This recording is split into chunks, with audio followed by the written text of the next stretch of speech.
Health Education Lecture Series.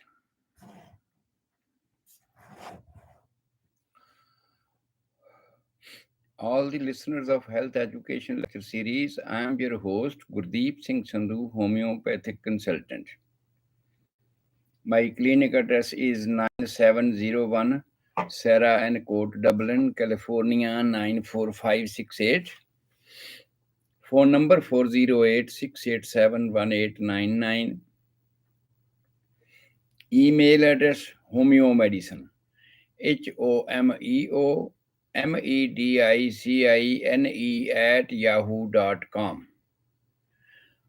So, anytime if you are suffering from any disease at any age, for any disease and desperate of the treatments, please give one chance to homeopathic scientific approach to your health.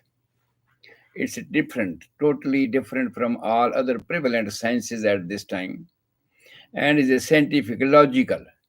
When I say logical approach means we have explanation of each and everything what we do, we can give you explanations why we are doing.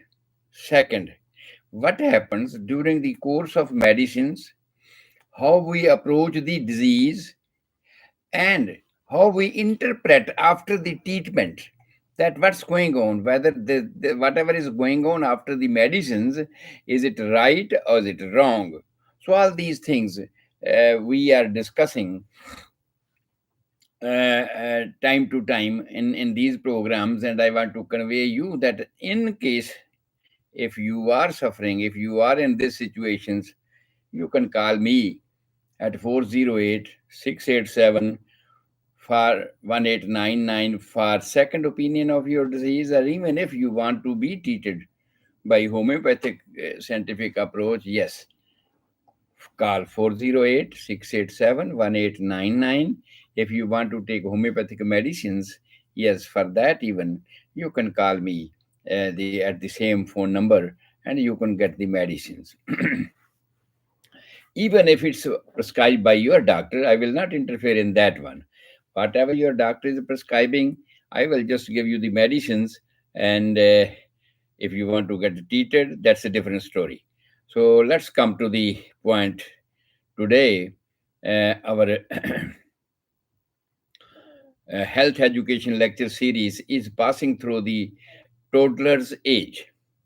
And in this toddler's age, in our last lecture, we have discussed about the teething program of the newborn babies, because teething starts at the age of 5 and 6 months but continued throughout the period of toddler's age. Most of the time up to 2 to 3 years they are considering as a medical line, but normally 2 years period of the toddler's age has been taken up by the teething of the newborn children. So we, after discussing all those diseases which are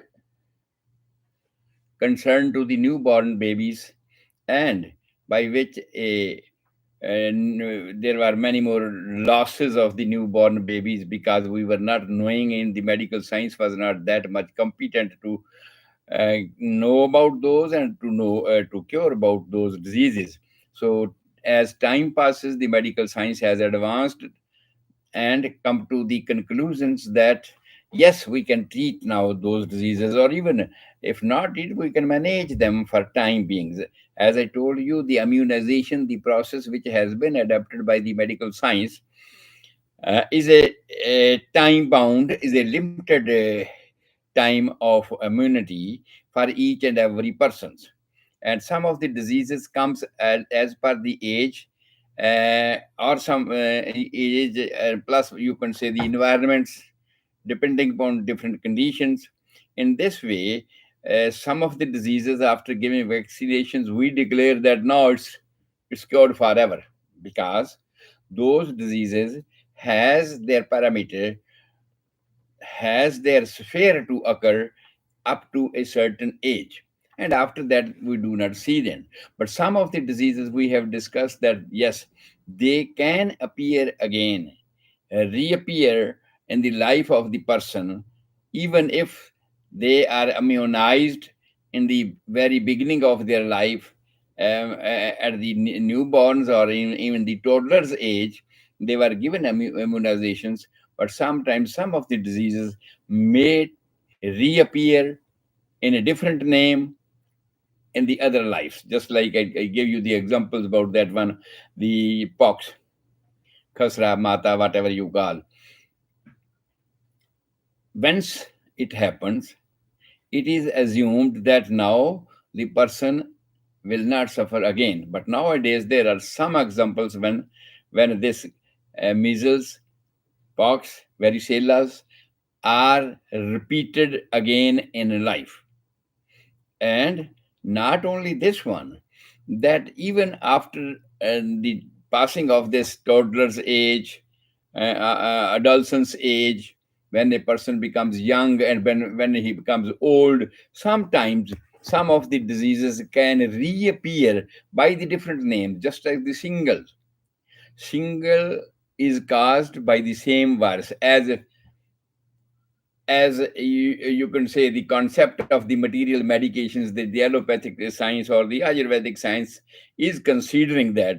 Basically not Ayurvedic, but Ayurvedic has their different concept, that if all the kapha pitta vayu are in a normal range, a person will not suffer from diseases.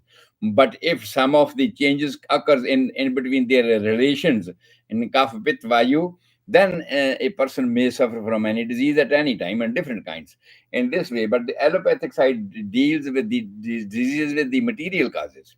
So material causes are the bacteria and viruses, protozoas, fungus.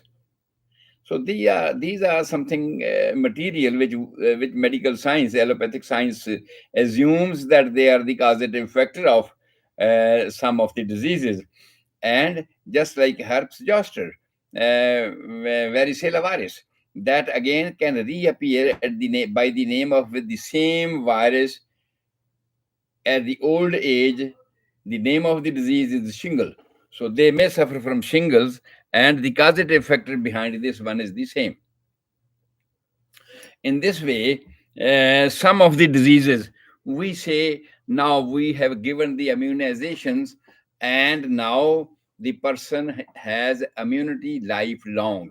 When we say immunity lifelong, it indicates that the length of reappearance of the disease is long enough that during the life of the person it will not reappear.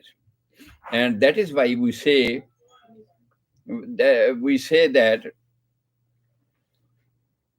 this one that these are not appearing in the life of the persons. In this way, uh, we say that now the person is immune for lifelong from these diseases, though it is not the exact explanation of, because whatever vaccination, whatever medicines, whatever measures are adopted to cure the diseases, they are having their limited influence on the body, because this is something foreign bodies, this is something extra, out of the body's prevalence. Therefore the body try to evacuate the influences of all the vaccinations, of all the medicines, whatever are given at any times. But sometimes some medicines take longer period to be evacuated from the body. Therefore, we say after vaccinations, a person will not suffer again from the same disease. And even sometimes, even if the effects of any vaccination, effects of any medicine has been washed out, because whatever is extra from the nature's process, from the life force, whatever is extra, our vital force, the power which is life in our body, always combat with that, and always try to overpower that, and always try to evacuate that. And later or sooner, it does. later or sooner, it overpowers all these effects. And some of the effects, if body or our vital force cannot eradicate throughout the life of the persons, we say it's immune. But if the life is long enough, he may suffer from the same disease with the same virus. And sometimes it is not even if the immunization effects has been overpowered, has been overruled. Even then, somebody do not suffer from the same type of disease which they had already suffered in the previous age, because they are not attracted, they are not having conflict or facing those type of causative factor of the disease which has produced the same disease in their previous life. Just like I give you the best example of the pox, mata khasra, whatever, that sometimes their period, the vaccination is over, power of the vaccination is over. That is why sometimes, if the person is exposed to the similar type of viruses again in the old age, when his immunity is weak, he can suffer again. But as I told you, the name is given differently. Shingles, not khasra mata or whatever. It's known as shingles. In this way, most of the diseases are reappearing in the life of the persons, but with a different name. Under those conditions, under those conditions, we must we must take into considerations that vaccination, immunizations is a limited immunity for the person. And if that viruses or that age factor is not being attacked with the similar type of viruses in the life, he will not suffer again. But if ever he suffers during the phase of that medications, immunizations, he will not suffer again. But when the effect of the immunization has been overruled, washed out from the body, then under that condition, that person may suffer if he exposed again to the similar type of virus. So this is what we must understand, that whatever we are doing in immunizations, it's not forever. It has a limited period, and under that limited period, if we are not attacked from same type of virus, we will not suffer again. If we have passed a limited phase in which a particular disease happens, because I told you, most of the diseases, some of the diseases you can say occur in a childhood area, some of the diseases occurs in the adolescence, some of the diseases occurs in young age, and some of the diseases are limited to the old age. So, if that phase has passed, sometimes people do not suffer from the similar type of disease. So, it's very clear that the immunization, whatever we are doing at this time, is safeguarding us for a limited period. When I say for a limited period, I want to convey you that even then, you have to take precaution, just like for other diseases, for any other disease we take precautions time to time, just like the malaria is coming, and we take some precautions to avoid from the malarias. When there is a season change, and some of the diseases come at the season change, and we take precautions for that. Just like the COVID episodes, we take precautions for that. And now the COVID is repeating, and even then we are insisted by the medical profession that you have to take the precautions. So it means you can take precautions for all the diseases at all the times, whatever may be the disease, whatever may be the time, age factor. So you have to take that precaution all the times. But it's a good thing that you have been vaccinated, and you are safe to some extent, to some part of your life, from the serious consequences of the disease. So now come to today's chapter. We have discussed many diseases which were related to the newborn life, and after that we are discussing about the teething periods which we have completed yesterday, that what are the teeth in the newborns or in the toddlers age, when it starts, when they are completing, and what are the complications and why those complications are there.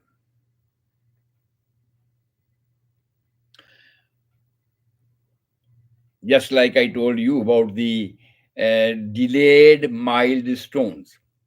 Delayed milestones are because of some deficiencies inside the body, because the required material for making the new teeth is taken up from the maximum source inside the body. Means if the calcium is required, if potassium is required, the store for that one is the bone. So if it is not supplied sufficiently in the food materials, then body will take up these calcium and these all these things, because it has to develop, it has to go on life for the development of the body. So in this way it takes from the already previous storage house inside the body, that is the bone. And when it takes from the bones, bones become weak. And when the bone becomes weak, step by step development of the body was showing that at the age of 6 or 7 months, children start standing, children start crawling, and at the age of 8, 9, 10 months, children starts standing with the sports. At the age of 9, 10, 11, or 12, even up to one year is considered normal, they try to walk by holding something. If these milestones are maintained, it means, and side by side, the child is having normal teething sequences, normal sequence of the teething periods, incisor, canine, premolars, all that, then it's okay. But if teething period is going on normal, on the normal routine, but child becomes weak, he cannot stand up, he falls time and again, indicates that the excess of the calcium has been taken from the bones, and we have to make arrangements to find out whether the calcium, potassium, whatever is required for the formation of the teeth is supplied sufficient quantity in the food or not. And second, if the food material is supplying the sufficient quantity of the food minerals, vitamins, calciums, all that one, then we have to look after the process of assimilations, that these things are not being assimilated, mixed up into the new formation of the blood. So then we have to look after that portion of that one. The third thing I told you about that one, that sometimes the distribution process is weak. Who takes up calcium from the bones? Who takes up calcium from the intestines? Who take up mineral and vitamins from the intestines? That's our hormonal base. There are different hormones, and there are different glands inside the body. We have already discussed many times in these lectures that pituitary gland, or you can say the adrenaline gland, thyroid gland, parathyroid glands, all these glands we have discussed many times, that they are responsible for a particular type of a function inside the body. And in this way, the parathyroid gland is responsible to draw calcium from the bones if it is not sufficiently supplied from the diet time to time, and teeth are delayed under those conditions. If our parathyroid gland is working normally, then the bone will become weak, but the teeth will erupt as the sequence is. And if teeth are losing their sequence. Teeth are not erupting at the 5 or 6 months. Teeth are not erupting at the 8 or 9 months. Teeth are not erupting according to their procedure of 10 or 11 months. Then it means teeth are not being supplied the normal content for their formations. And the normal content, calcium, potassium, magnesium, or all this vitamins, vitamin C, all these things are taken up from the different sources inside the body. As I told you, if it's taken from the bone will become weak, and the function of the bone will be retarded. It will not be of the same speed as he was standing, he was walking, all that. It will be slow down. Ultimately, if it is taken from the intestines, the child will suffer, or you could say may suffer. It's not necessary that all the children will suffer from diarrhea. No, but during teething periods, if excess of vitamins, excess of calcium, excess of other contents which are required for the formation of the teeth has been taken from the intestines, under those conditions, the intestines will lose their control on movement of the diet inside the intestines. There is a specific movement in the intestine that is known as peristaltic motions. That peristaltic motion becomes weak, or the intestine, in other words, you can say the intestine becomes weak, and sometimes their function is geared up, accelerated, speed up, you can say, because they are loose. They cannot control the food.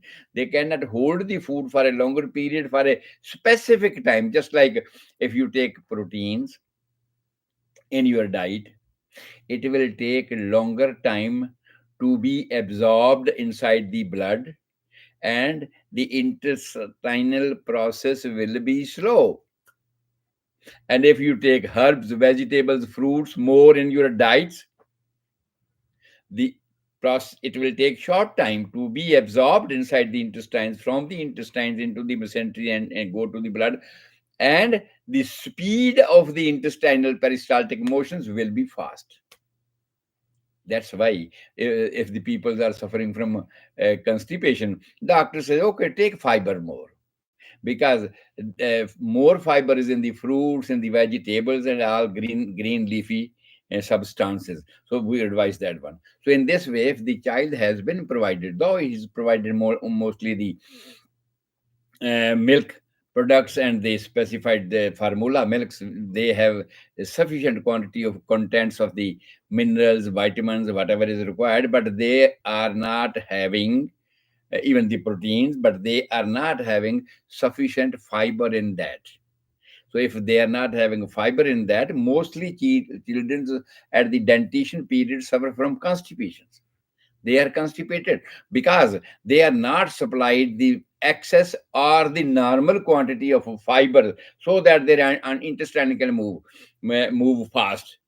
He is supplied only the protein and fat that needs more time to be absorbed from the intestines to go into the bloodstream.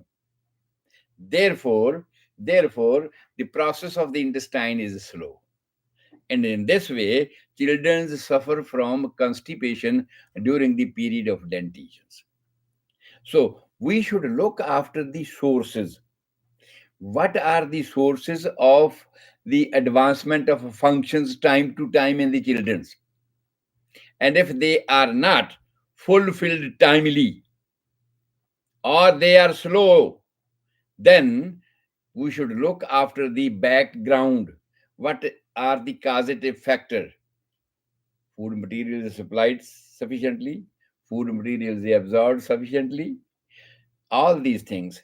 And there are some particular type of symptoms we observed. Just I told you about the falling of the children. He was standing normally, he was trying to stand to hold the table or chairs, and he can stand, but now he falls down, which indicates something to the doctors, that the process for the formation of the teeth, the calcium has been taken more from the uh, bones.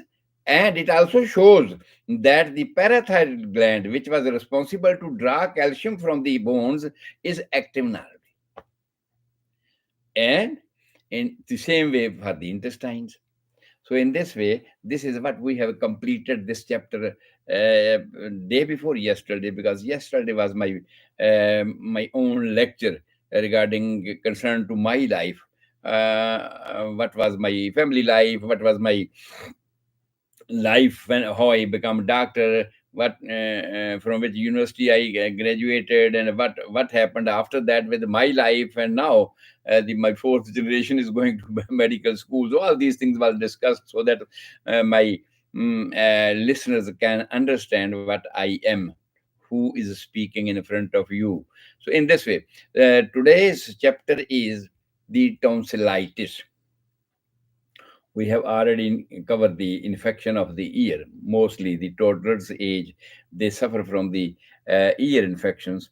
And this after that we have discussed about the teething period, because the teething period starts in the newborn life and continue into the toddler's life. The toddler's life we consider from 1 year to 5 years, and within that period, up to 2 to 3 years, every child must complete their 20 milk teeth. And I told you about that one. That the other name of these milk teeth is a vernacular name. Just we say in our homes, the milk teeth, because he's taking milk only, and they are formed from the milk only. None other substances are supplied over there. But actually, their name is decidual teeth. That I have already explained to you why they are called the decidual teeth. So today we will discuss about the tonsillitis, tonsils.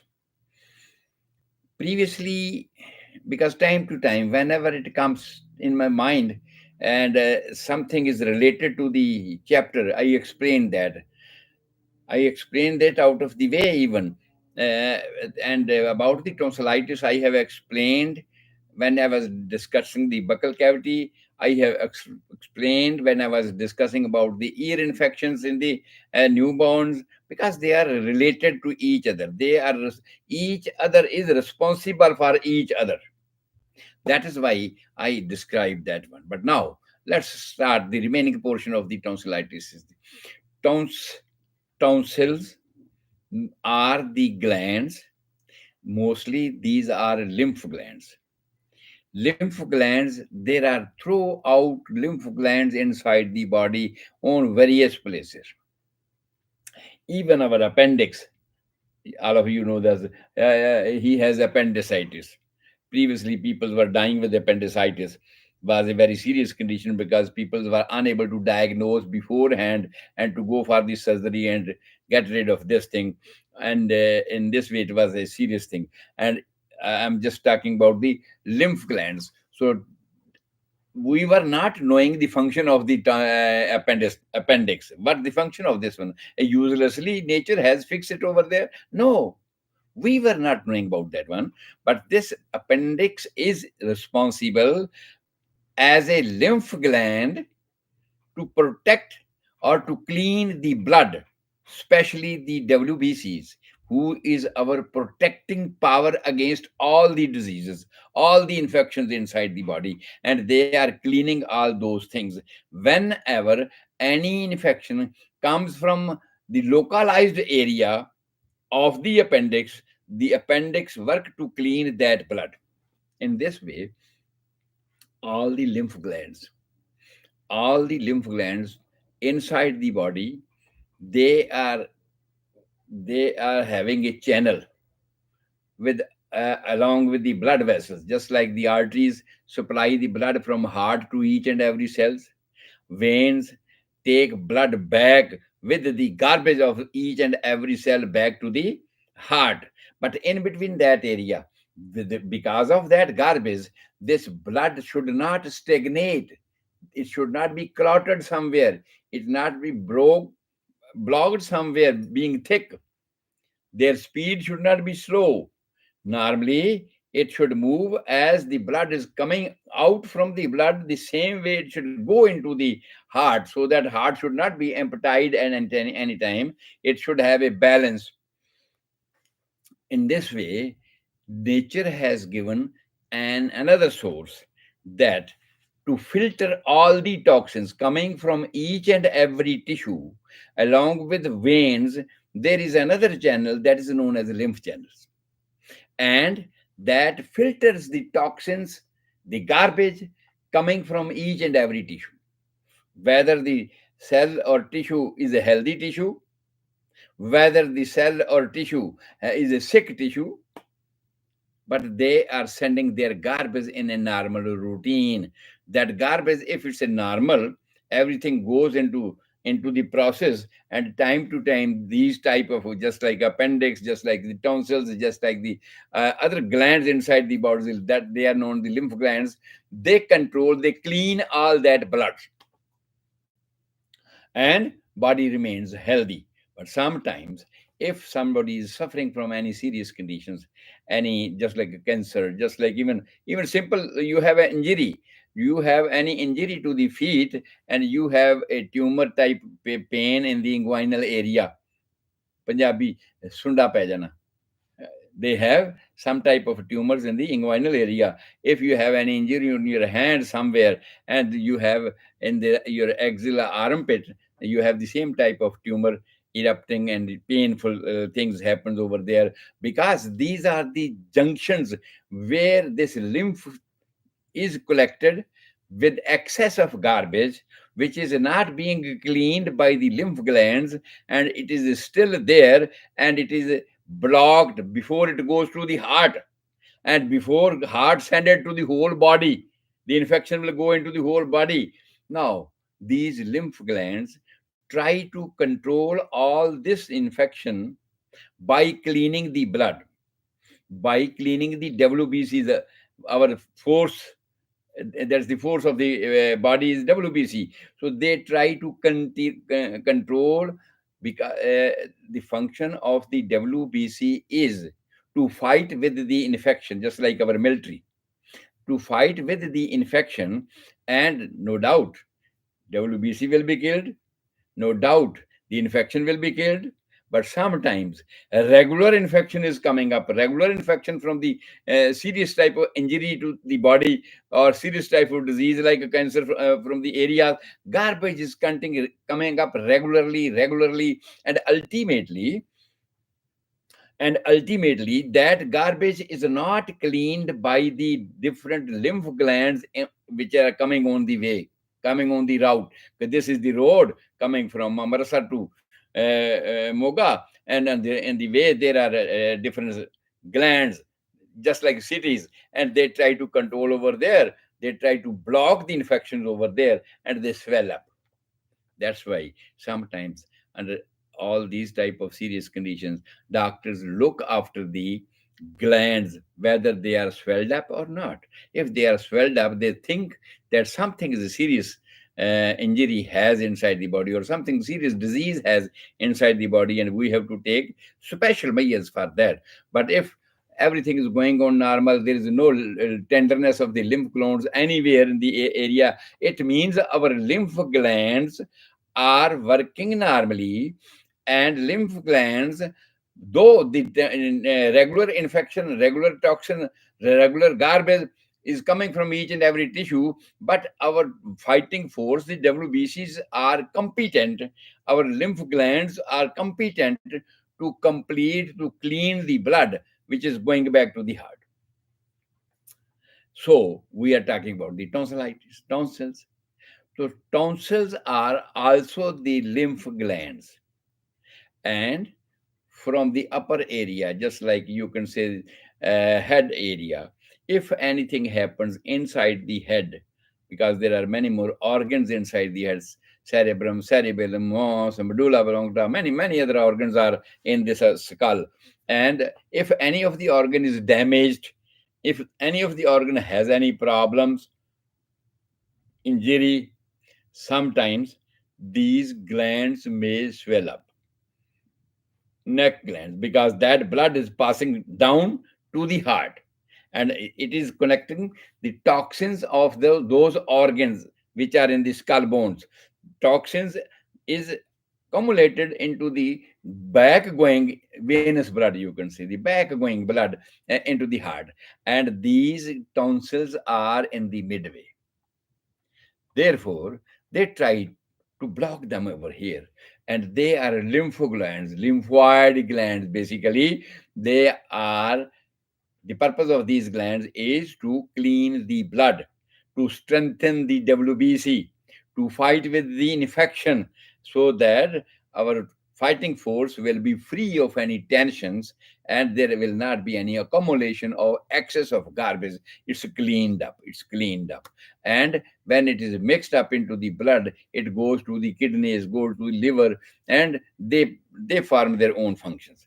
So first thing is the tonsils are lymph gland situated into the neck. I'll tell you the anatomy of this one. Second thing is the purpose of the lymph glands, tonsils basically. In the mouth area, there are different type of lymph glands because nature wants that the brain head, whatever toxin, whatever disease is inside the brain, whatever quantity of the toxin is being produced, it should be cleaned. It should be cleaned time to time, so that brain should be cleaned. In this way, in this area, that is known as buccal cavity. When you open the mouth and you see inside, the whole area is known as buccal cavity. And in this buccal cavity, there are various glands, and all those glands are lymphoid glands, and purpose of all those glands is to clean the blood. If something happens coming from outside, if something's happen coming from inside, from the cells or toxins, their purpose is to clean all those toxins, so that the clean blood should go to the heart and it should go circulate into the whole body. If infection is not controlled by the local lymphoid glands, it will go to the blood, heart. The heart will pump the same blood and it will go to the each and every organs. Means that infection will spread throughout the body. And suppose if a person is having cancer type of things, chronic and any malignant type of things in one area of the body, and that is not being controlled by the local lymphoid glands, in that condition, the excess of toxin which is coming from the cancer side will go into the heart, will go with mixed up with the blood, and from the heart will circulate throughout the body. And under those conditions, it is not that only the local lymph gland will swell up. No, in whole body. Suppose cancer is in the uterus, just like I want to give you explain. Cancer in the uterus. It's not only the inguinal glands will swell up. No, even the neck gland, even the in the chest lymphoid glands, in the axilla glands, away from that area, other glands may swell up because they are also taking part to clean the blood, but they even then the toxin is excess from their capacity. Therefore, they are swelling up. It shows that the circulating blood has the infection which is not being controlled in a routine by the lymphoid glands coming on the way. So, therefore, the same way, this area has been supplied by various glands. The biggest of that one is the parotid gland. Biggest of the in this oral cavity, if you open the mouth, this is known as the oral cavity, buccal cavity. And in this buccal cavity, there are various glands. First of all, if you open your mouth and take your lower lip out, in center of the teeth on both side there are some two glands on right and left of the midline, that these are known as vestibular glands. Vesti, just like veranda. Mouth is inside, mouth is home, and outside is our veranda, where our chicks and our upper and lower lips are joining the area between the teeth and the cheeks, that is known as vestibule. And in this vestibular area, at the lower end is vestibular gland. These are also lymph glands. Inside the teeth line, at the same position, inside the teeth line, there are mandibular glands, just like along with the teeth line inside the buccal cavity. The third one, where our tongue joins the floor of the mouth here. If you protrude your tongue, you bring it out, and where the root of the tongue is attached to the floor of the mouth, they on the both side there are glands. That's known as sublingual glands. So these three types of glands we can see here. If ever you put anything into the mouth, immediately they will release the saliva. They will release the saliva, means they are releasing the force to watch that who is coming. Is there any infection? Is there any foreign bodies coming up into the mouth? To combat with that one. And your food goes inside.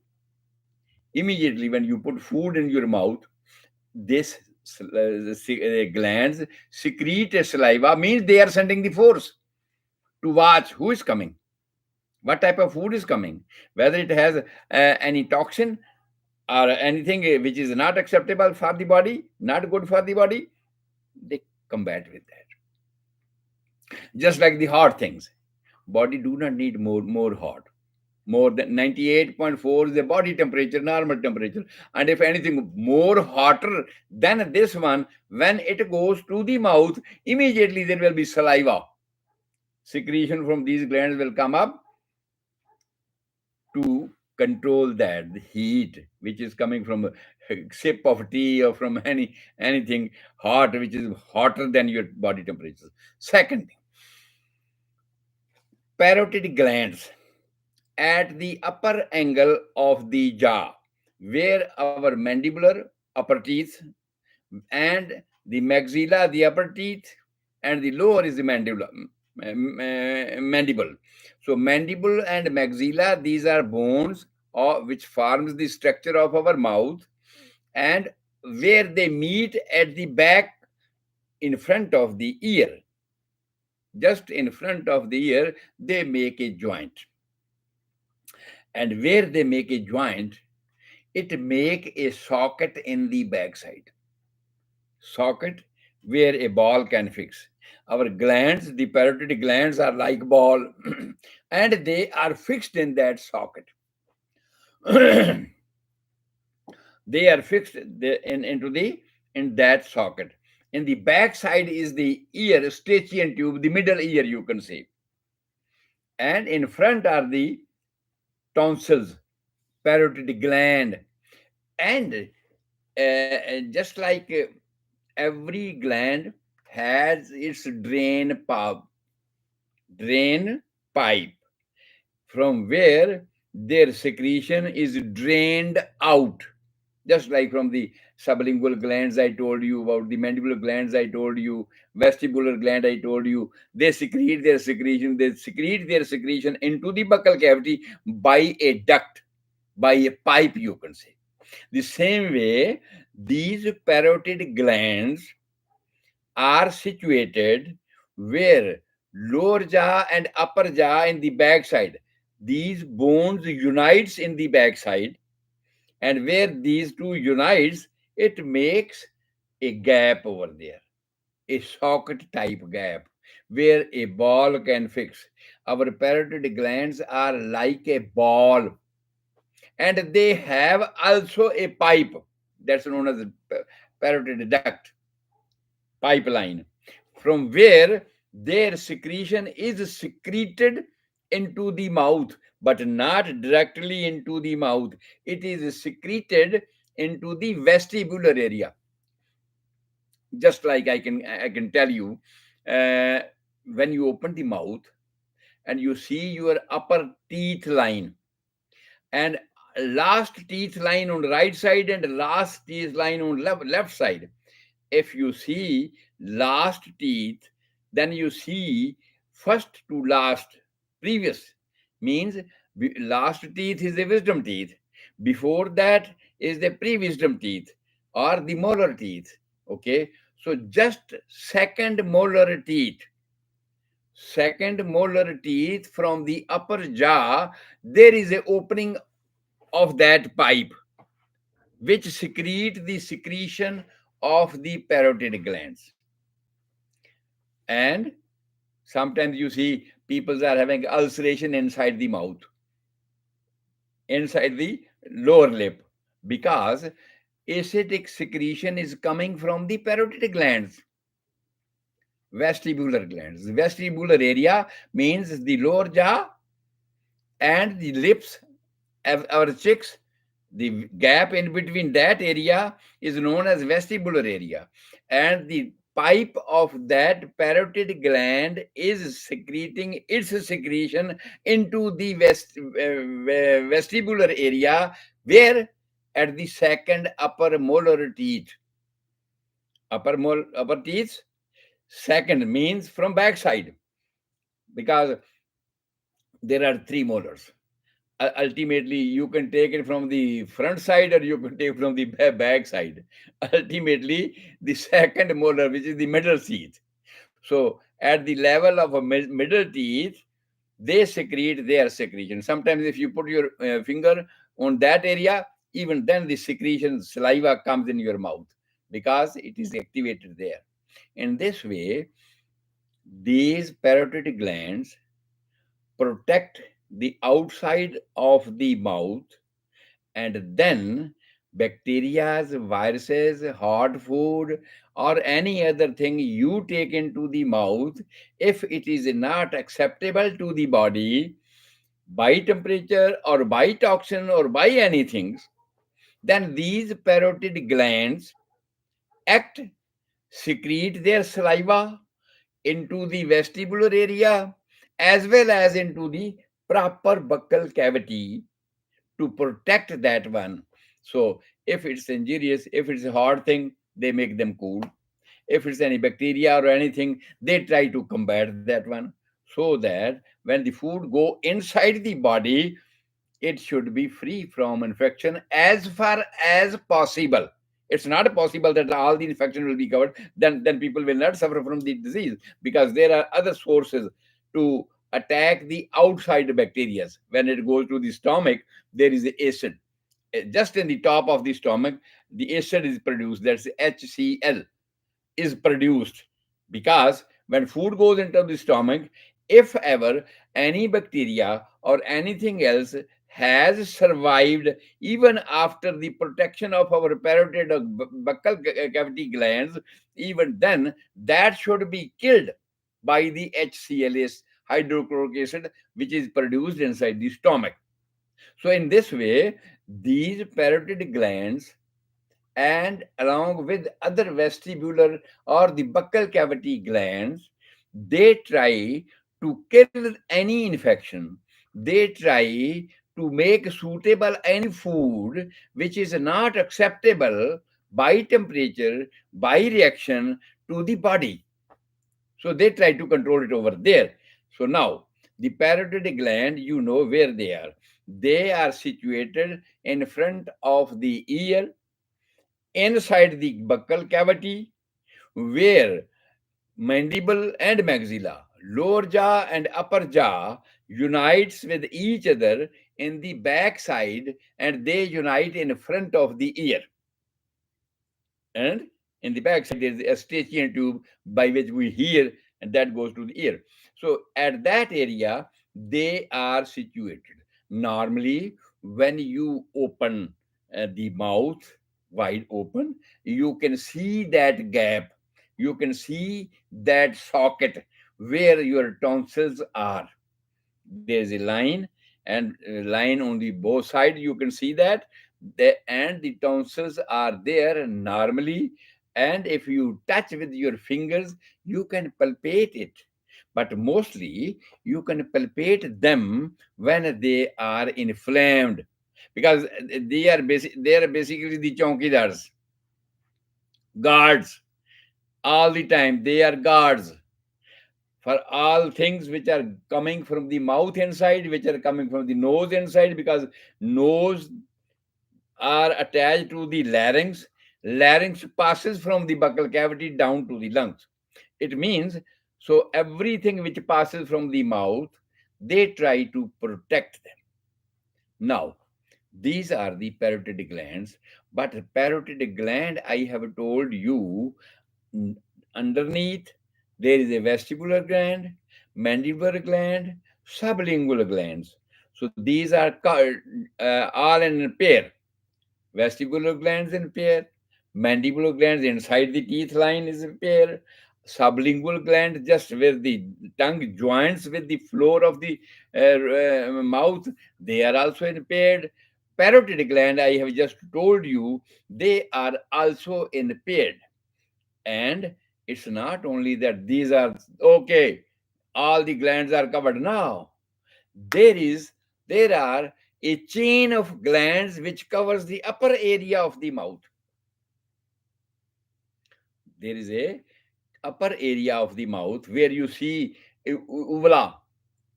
In your language you say the kaun, okay?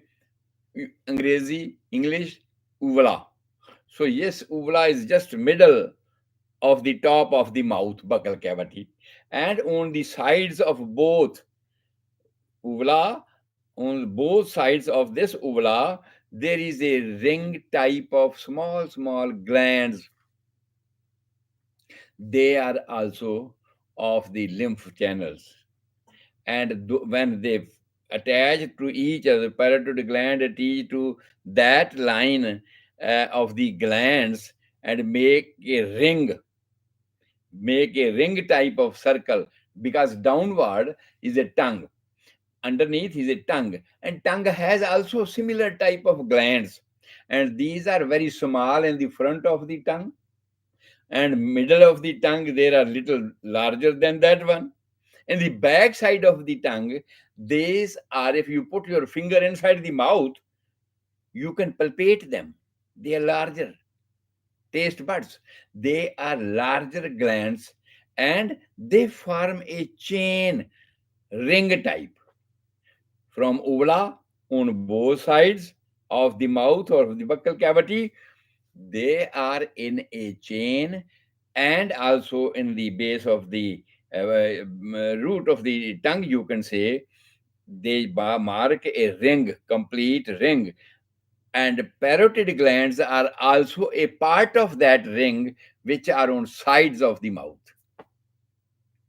We discussed lower portion, we discussed the upper portion, and they form a ring. This ring is known as Valdemar's ring. Dr. Valdemar, his name, when he invented that not only the parotid glands are there in the buccal cavity, there are various other glands, lymph glands. I told you already the function of the lymph gland is to protect our WBCs, protect our forces, clean the, in other words, you can say the clean the blood, so that this WBC, these WBC or the blood is fighting with the infections, and they should be strong enough to fight, and they should be cleaned up, and they are cleaned up in the lymph channels and the lymph glands. So all these glands I have discussed with you, these are the lymph glands, and they are attached on both side upside and both side and downside, and they are known as lymph glands, and the whole ring is known as Valdemar's ring. Valdemar rings have all the glands in a circle, complete circle, and all those glands are forming the same function, that's known as phagocytic function. Phago means swallowing, engulfing, to digest the infection. They try to save the WBCs, protect them, so that the WBC can fight with the infections. So this is what the function of these tonsillitis. What's the, suppose if anybody asks, what's the purpose of tonsillitis? So this is the purpose of tonsillitis: to clean up blood and to free WBCs, clean WBCs, strong WBCs, so that they can fight with the infection which is coming time to time, time to time. And the mouth is open door. Mouth and nose also is open door. And all the time we breathe, all the time we swallow, all the time we eat. Infection from the outside, because there are, how much infection is in our environment, you can well imagine. Suppose if you see from a window, sun rays are coming inside from the window, and if you see that there are crystals moving inside in the rays, otherwise in open eyes you cannot see that. But that makes a big microscopic type of vision when the rays are coming in from a window, and the sun rays are coming into the room, and you can see that one. Oh, how big infection, how big crystal environments are coming. And I don't know what type of infection they are having, from which area they are coming. How many people are suffering from tuberculosis or any other diseases, infectious diseases in our neighborhood. And you cannot protect that. You can protect yourself, but you cannot clean the whole environment. In this way, it's our own protection. That's all the parotid glands, all the glands inside the body, which are known as lymph glands, and the parotid glands are the part of that lymph gland family. Purpose of it to clean the blood. Purpose of it is to swallow the infection and clean the blood, WBCs, make strengthen. So in this way, this was the main purpose of this thing. That what is tonsillitis. So next, the how this tonsillitis happens, because our chapter is related to the children's at the age of 1 to 5 years. Mostly at this age, children's toddlers suffer from tonsillitis, because all the time mothers are not aware of, when they are giving bottle milk to their children, how much it is hot. Sometimes there may be a mistakes. Sometimes it is a minimum hot. Sometimes it's a maximum hot. Sometimes it's a medium hot, and the child cannot accept that one. All the time child cannot accept this one, and that food goes inside into the buccal cavity. Though saliva comes over there, but the major role is performed by the parotid glands. They bring up saliva into the mouth, so that if the milk is hot, if the milk is not very much cleaned, ultimately they try to kill the bacteria. If ever there are some bacteria, they try to make it cool.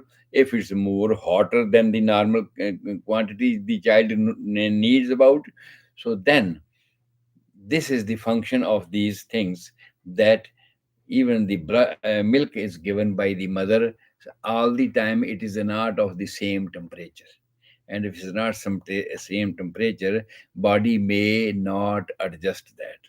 And to make it adjustable, the first function of parotid glands, and you can say all the glands, is to make it suitable for the body, so that it should not harm to the body, harm to the child. But sometimes children are having sore mouth, because they the tonsils are already inflamed, and all the time mothers are not competent, knowledgeable, that what temperature of milk should be provided to the child, what at what degree centigrade milk should be hot, so that child mouth can accept that normally. So it's incidentally, accidentally, sometimes it may happen.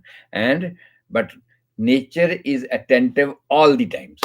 Mothers may make mistakes, but The nature is attentive all the times.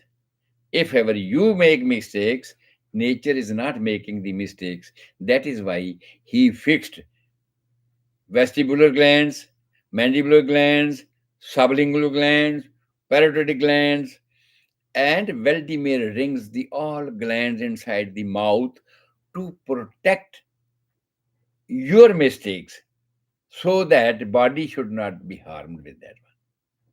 So after that, I think today our time is over, and next tomorrow perhaps I will not be able to attend for 2 days.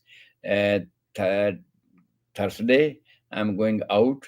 Friday I will be there, and Saturday I will be back. So my next lecture will be on Sunday for 3 days. You can say Friday, Thursday, Friday, Saturday. I will not be able to attend the lectures, and on Sunday, yes, I will be, and we will proceed on this tonsillitis. That what are the types of tonsillitis? Because there are different types. It's not only it's a one lobe or one ball on right side and one ball on left side. No, I will give you the description of these tonsillitis and what are the types of their infection when they become sick. When the tonsils become sick, what happens, and how we can diagnose this thing, and what are the degrees of the inflammation of these tonsils, how serious this problem is, and how much seriously we should take up for the treatment of these tonsillitis. We will discuss next about this one. So today's time is over. This is your host Gurdeep Singh Sandhu, homeopathic consultant, and my clinic address is 9701 Sarah and Court, Dublin, California 94568. My phone number is 408 687 1899.